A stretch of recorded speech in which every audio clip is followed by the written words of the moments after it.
Hola a todos, ¿cómo les va? Bienvenidos a una nueva clase de lengua y literatura.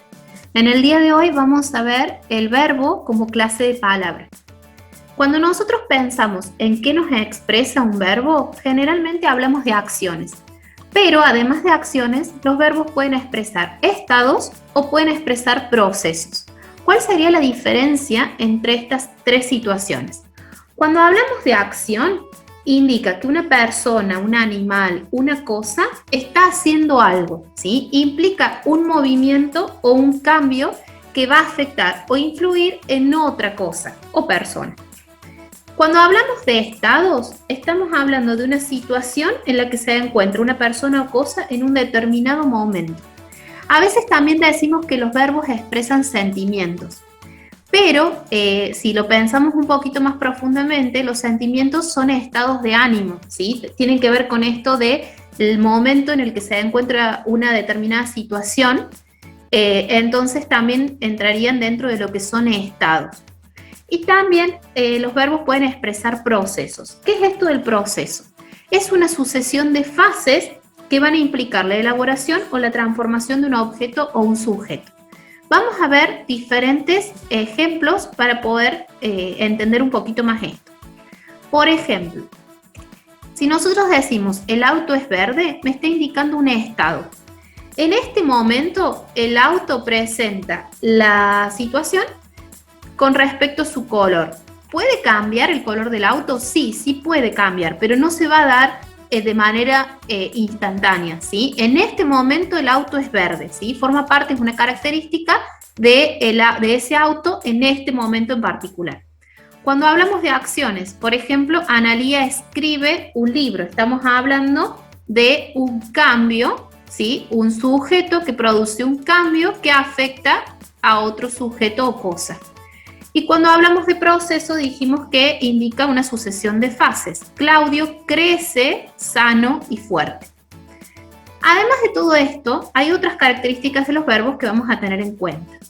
Los verbos los vamos a poder encontrar como no conjugados o conjugados. ¿Qué es esto? Los verbos no conjugados solamente me van a hacer referencia a la acción, al proceso o al estado, ¿sí?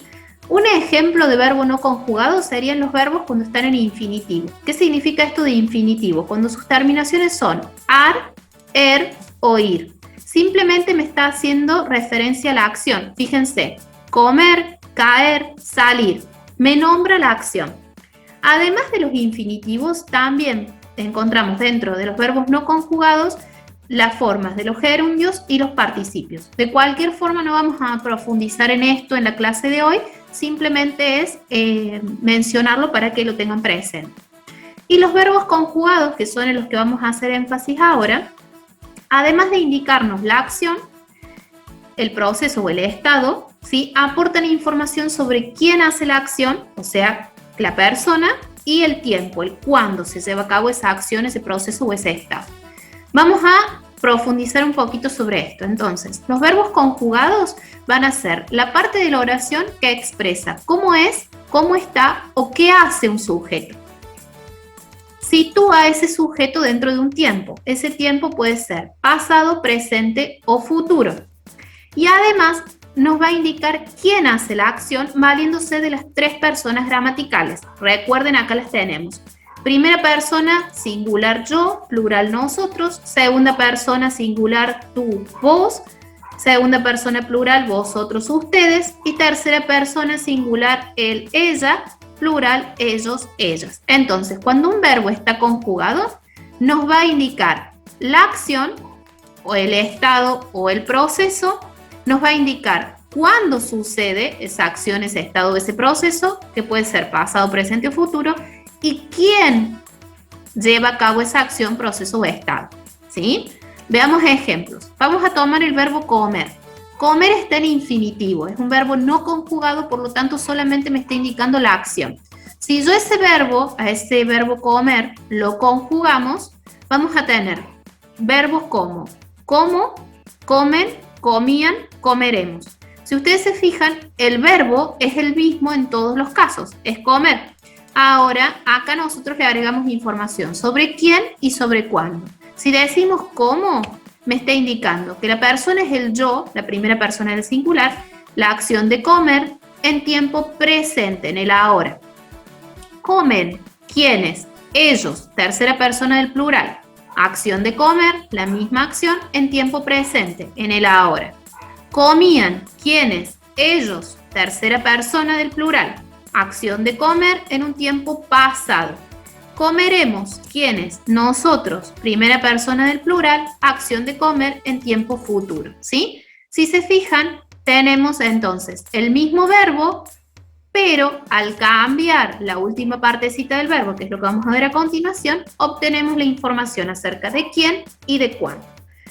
¿Cuáles son las partes de un verbo? Por un lado vamos a tener la raíz verbal, que esa raíz verbal la vamos a obtener a partir del verbo en infinitivo que tiene la terminación ar, er, ir, y le vamos a quitar justamente esa terminación. Fíjense, a limpiar le quitamos la terminación ar y me queda limpi, ¿sí? Eso es la raíz. ¿Y de qué me sirve la raíz? La raíz de un verbo es la que nos va a aportar el significado del mismo. En este caso sería sacar la suciedad de algo, ¿sí? Esa es la raíz verbal entonces, que nos aporta significado del verbo. Cuando nosotros conjugamos ese verbo, le agregamos la flexión verbal a la raíz. Esa flexión verbal también le llamamos desinencia. ¿Por qué le llamamos desinencia? Porque conforma el final del verbo, ¿sí? Fíjense, acá tenemos el ejemplo limpiábamos. Tenemos la raíz, que es limpi, que la obtuvimos a partir de quitarle la terminación ar al verbo en infinitivo, y le agregamos la desinencia. Ábamos, ¿sí? En esa desinencia vamos a obtener diferentes informaciones, ¿sí? Vamos a obtener información acerca de la persona, del número, del tiempo y del modo. ¿Qué es esto? Si nosotros nos fijamos y tomamos el verbo limpiábamos, vamos a ver persona. ¿Cuál persona gramatical? Vemos acá, podemos observar acá, la primera persona, ¿sí? El número plural, ¿por qué? Porque es nosotros, ¿sí? Nosotros limpiábamos.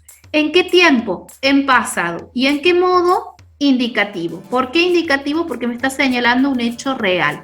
En esta primera instancia existen tres modos verbales, ¿sí? Tenemos el indicativo, el subjuntivo y el imperativo. No vamos a profundizar sobre los modos de los verbos, simplemente todos los verbos que estudiemos en esta primera parte van a estar en modo indicativo, ¿sí? Van a señalar hechos reales. Bien, entonces, para concluir, en un verbo conjugado nosotros vamos a tener dos partes. Por un lado vamos a tener la raíz, que es la que me aporta el significado del verbo, y por otro lado vamos a tener la desinencia. En esa desinencia, que es la parte final del verbo, yo voy a obtener información acerca de quién, ¿sí? Y que sería persona y número, y de cuándo, ¿sí? Que sería el tiempo, presente, pasado o futuro. Hasta aquí con la clase de hoy, espero que les sea de utilidad y los invito a ver el siguiente video que habla sobre los tiempos verbales en la narración, ya para profundizar un poquito más. Espero que tengan un lindo día y nos vemos pronto. Muchas gracias.